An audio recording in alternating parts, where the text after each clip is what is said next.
Welcome to Lecture 32, Linear Differential Equations, Linear Equations, the Wronskian, and Variation of Parameters. So I'm going to introduce you now to the general theory of linear equations. These are equations that involve up to n orders of derivatives, but all of the derivatives and the function and everything all appear linearly in the equation. So I have some function an of t times the nth derivative of y with respect to t plus an minus 1 of t times the n minus first derivative of y with respect to t, all the way down to a1 of t dy dt plus a0 of t y of t equals f of t. And you can immediately see if I just focused on the right-hand part of that equation, that would be our old friend, the linear first-order differential equation. Okay. The superscript of n denotes the nth derivative with respect to t. Now there's a theorem that is proven in your book that says if an of t is not equal to 0 somewhere, and the coefficients are all continuous, then there's a unique solution for any set of initial conditions. The solutions ends up being the same as before, a linear combination of the solutions of the homogeneous equation, which occurs when f of t is equal to 0, plus a particular solution to the problem. Now, it turns out that there are n independent solutions to the homogeneous equation. There are n initial conditions because I can set the function, its first derivative, its second derivative, all the way up to the n minus first derivative at the initial point. And so I have as many unknowns as I have independent solutions, and that allows me to find the general solution. Now, it's very useful if we can organize those n independent solutions of the homogeneous equations into a form such that at time t0, the first function has the function equal to 1 and the rest of its derivatives equal to 0. And the second function has its first derivative equal to 1 and all the other derivatives of the function equal to 0. And the kth one has the kth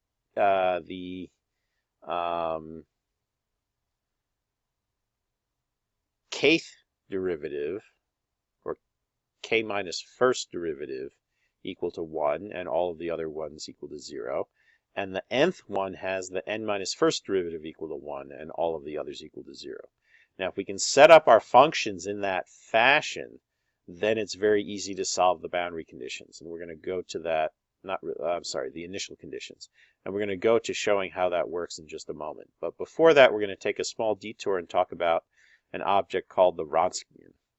Now, the Wronskian is a matrix that's composed of the columns of different functions and their derivatives. So I'm going to let the matrix get drawn out for you here, and then I will talk about the different components of it. So if you focus on the leftmost column, you see that's y1, y2, all the way down to yn. So it's a set of n different functions. If I focus on the second column, it's the first derivative of those n functions. And then the third column is the second derivative, all the way out to the nth column, which is the n minus first derivative of all those different functions.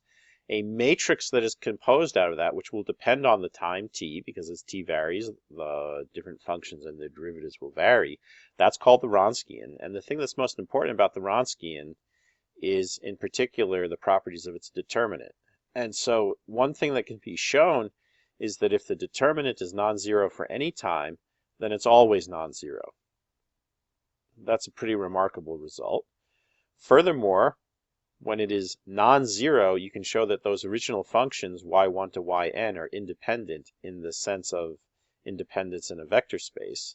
And finally, the converse is unfortunately not true. If the determinant is equal to 0, you still can have that the functions are independent.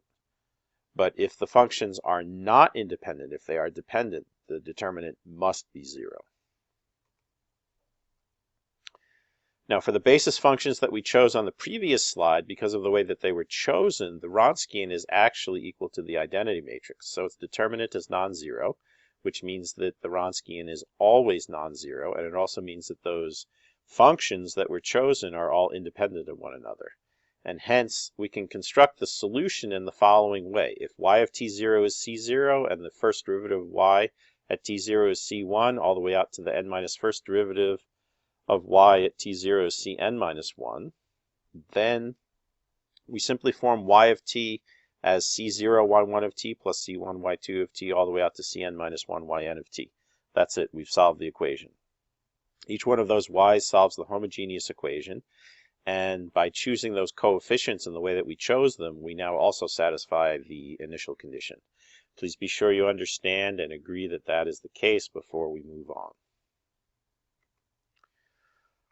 All right, some more things to talk about the Wronskian. We can also show that it will always be non-zero if the n functions solve a linear differential equation, which is, of course, the situation that we are looking at. And so here's how you would prove that. So you first suppose that your set of functions are independent of one another in the sense of a vector space. And then what we're going to form is a linear combination of them with some coefficients. We're going to determine what those coefficients are in a moment. And we're going to assume that the Wronskian does not vanish, the determinant of the Wronskian. Then we can pick the coefficients such that y of t0 equals c1 y1 of t0 plus c2 y2 of t0 all the way out to cn yn of t0 is equal to 0. And we can do the same thing for the first derivative, and we do the same thing for the second derivative, and so forth, all the way out to the n minus first derivative.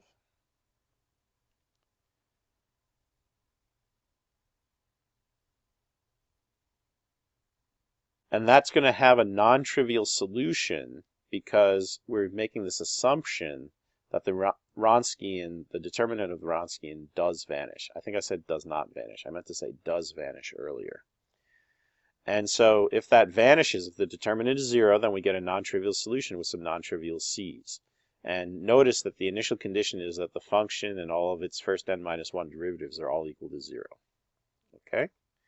Now, if I take that homogeneous equation and just plug in y of t equals 0 for all t, that actually solves the differential equation with those given initial conditions at time t0. But we know from the theorem that the solution to the differential equation is unique. And that means that y of t, which equals c1 y1 of t plus c2 y2 of t, etc., is equal to 0 for all t, not just for t0, but for all t. If that occurs, that means that the functions are dependent in the vector space sense. But that contradicts our assumption at the beginning that they were independent. Hence, there can be no such solution, and hence, no such solution means no set of non-trivial c's, and hence the Wronskian cannot vanish. So that is a proof that shows that the Wronskian cannot vanish if these set of functions solve a linear differential equation. You're going to have a homework problem that proves the same thing in a different fashion. What it does there is it shows that the Wronskian satisfies a differential equation that is the same differential equation as an exponential function.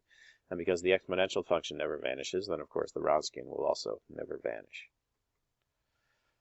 All right, so we now have figured out, well, I haven't really explained how we get the solution of the homogeneous equation. We'll show you how to do that with an example that we have at the end of the lecture. But under the assumption that we have determined those homogeneous solutions, now we have to figure out how do we find the particular solution. And there's a very general method called the variation of parameters that allows us to do it. It's kind of a tricky method, so you got to really pay attention as we go through this in order to understand exactly how it works. And it's also a bit technical. There's a lot of equations that are going to get thrown at you.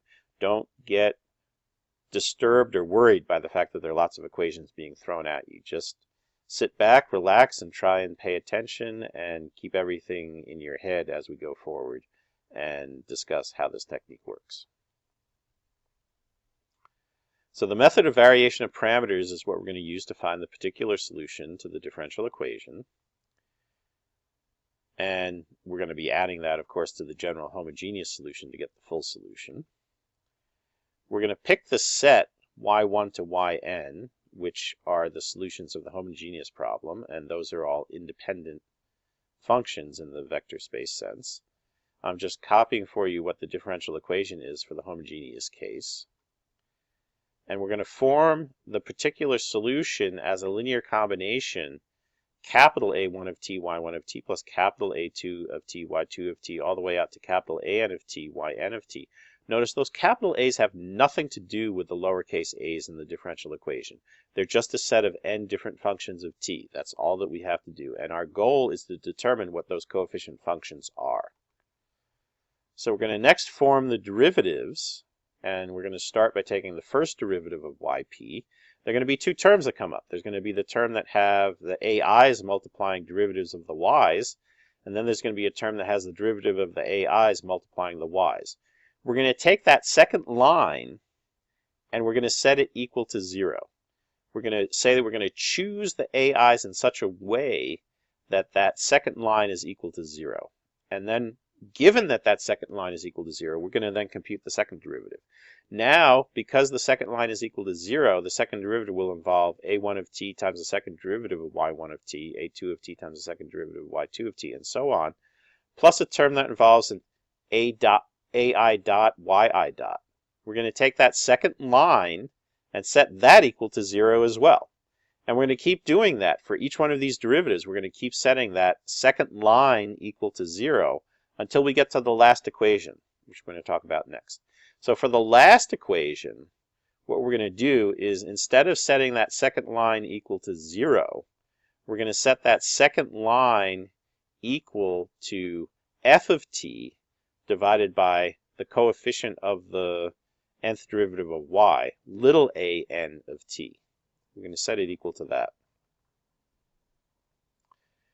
And if we do that, then we have a set of n equations for the an of t's, or the ai of t's, and we have something else that's also going to hold. And if you look carefully now at the differential equation, which is at the top, if I look at the first lines in each of these derivative equations, the y equation, the first derivative of y, and so forth, I take that yp of t term and I multiply it by a0 of t, and I take the dyp by dt term and multiply it by little a1 of t, etc., and I add all of those up. Then the terms that are multiplied by the ai's, because the yi's satisfy the homogeneous equation, when I add up all of those different quantities, I get 0. Okay? So all of the terms that multiply the ai of t's, they're going to actually vanish after I do that linear combination. And the rest of the result is going to just give me f of t, because I'm going to be taking that last equation and multiplying it by an of t. And that's the only one where the second line is non-zero. For all the other cases, the second line is 0. So when I multiply it by any of those coefficients, I get 0. And so that explicitly shows you that yp of t is going to satisfy this differential equation, and it's going to be a particular solution of the differential equation. And this is the reason why we set up the variation of parameters in this fashion, in order to guarantee that we actually are solving that differential equation. Okay. So here's just a statement of what we just said, that this is a particular solution of the inhomogeneous differential equation. All right, so what is the problem now that we're left with having to solve? Well, we have to form this matrix, y1, y2, up to the yn of t, and then the first derivatives and so forth, all the way out to the n minus first derivatives. That object multiplied by the column vector a1 dot, a2 dot, all the way out to an dot, that has to equal 0, 0, 0, 0, 0, except for the last term. Zeros everywhere except for the last term, which is going to be f of t divided by little an of t. This is a matrix equation that we have to solve. Now, this can't be solved because the determinant of the matrix is the determinant of the Wronskian, and we've already shown that that's non-zero. And it's non-zero for every t. So we can always solve this equation. We can always determine what the derivatives of the ai of t's are, and then we just have to integrate those derivatives to get the values of ai of t. Now you might ask, well, there's an infinite number of those because I can always add a constant. Yes, it's true. I can always add a constant to the antiderivative. But it turns out the constant doesn't affect any of the solutions. So we usually just set that constant equal to 0 because it doesn't affect anything about the solutions that we're looking at. So this is horribly complicated. And It is, however, one of these cookbook methods, and as long as you follow the cookbook, it will completely solve this problem, and it sort of systematizes how you can solve this problem. You don't even have to think, except to make sure you don't get your algebra wrong. You just have to follow the rules, that's all. Now, I always find in a situation like this, it's really important to get concrete and go through an example to see how this works. So let's look at an explicit example. The third derivative of y plus 3 times the second derivative of y plus 2 times the first derivative of y equals minus e to the minus t. That's the equation we want to solve. Okay, the homogeneous equation is going to be the third derivative of y with respect to t plus 3 times the second derivative plus 2 times the first derivative equals 0. We're going to assume that the homogeneous solution is an exponential. So it can be written as proportional at e to the minus some alpha times t. If I plug that into the differential equation, what I'm going to find is I'm going to get alpha cubed plus 3 alpha squared plus 2 alpha must equal 0. But I can factorize that. It's just alpha plus 2 times alpha plus 1 times alpha, and that must equal 0. So I immediately know what alpha is. One of the alphas is 0, one of them is minus 1, one of them is minus 2. So I set out my labels, and I'm going to make y1 of t equals 1, y2 of t equals e to the minus t, and y3 of t equals e to the minus 2t. Now let's compute the Wronskian of that. So I'm putting the function 1 e to the minus t e to the minus 2t on the first row. And then I have to look at the first derivative. So the derivative of 1 is 0. The derivative of e to the minus t is minus e to the minus t. And the derivative of e to the minus 2t is minus 2 e to the minus 2t. And then I look at the second derivative. I get 0 e to the minus t and 4 e to the minus 2t. And now that's the Wronskian.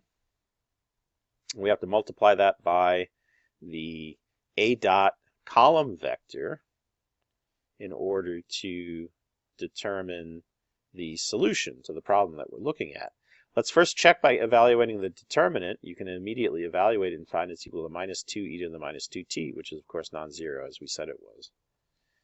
And now we need to solve this equation that takes this form of the matrix times this column vector of a1, a2, a3 dot is equal to 0, 0, minus e to the minus t, because that's equal to f of t divided by a n of t.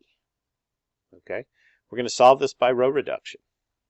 Okay, so the first thing we're going to do is we're going to copy the matrix, and we're going to copy that last column vector, and then what we're going to do is we're going to simply add the second row to the third row to get a 0 on that last triangular element.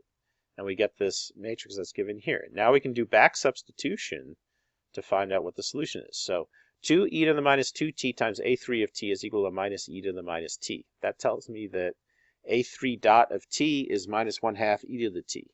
And then similarly, if I plug in, I can find a2 dot of t is equal to 1, and a1 dot of t is equal to minus 1/2 e to the minus t. Okay, now what's our next step? We have to integrate those to find out what the a's are. So let's integrate. a1 of t is going to just be minus 1/2 e to the minus t. a2 of t is going to just be t. And a3 of t is going to equal minus 1/2 e to the t. Now we substitute in. We take ai times yi summed over I, and that's our particular solution. So a1 is 1/2 e to the minus t. That gets multiplied by y1, which was 1. We get a2, which is t, that gets multiplied by y2, which is e to the minus t, so I get t e to the minus t. And I get a3 of t, which is minus 1/2 e to the t, that gets multiplied by e to the minus 2t, and that leaves me with a net of e to the minus t. And you can see everything depends on e to the minus t, and when all the dust settles, yp of t is just equal to t times e to the minus t. So this is the thing that should be the solution of the, a particular solution of the inhomogeneous equation. Well, let's go ahead and check. dy by dt is e to the minus t minus t e to the minus t, and so forth for the second and the third derivatives. And now we just add them together. The third derivative plus 3 times the second plus 2 times the first, and you find when you add them all together, everything else cancels. You're left with minus e to the minus t. And so indeed it is a particular solution of this equation that we were solving for, just like we claimed it was. Okay, I hope that this example has helped clarify for you how we do these calculations. I know it's long, I know it's hard, lots of steps to remember and so forth. That simply is the way that it is, folks. This is what you have to do to solve these kinds of equations. Okay? And with that, we are done with this lecture.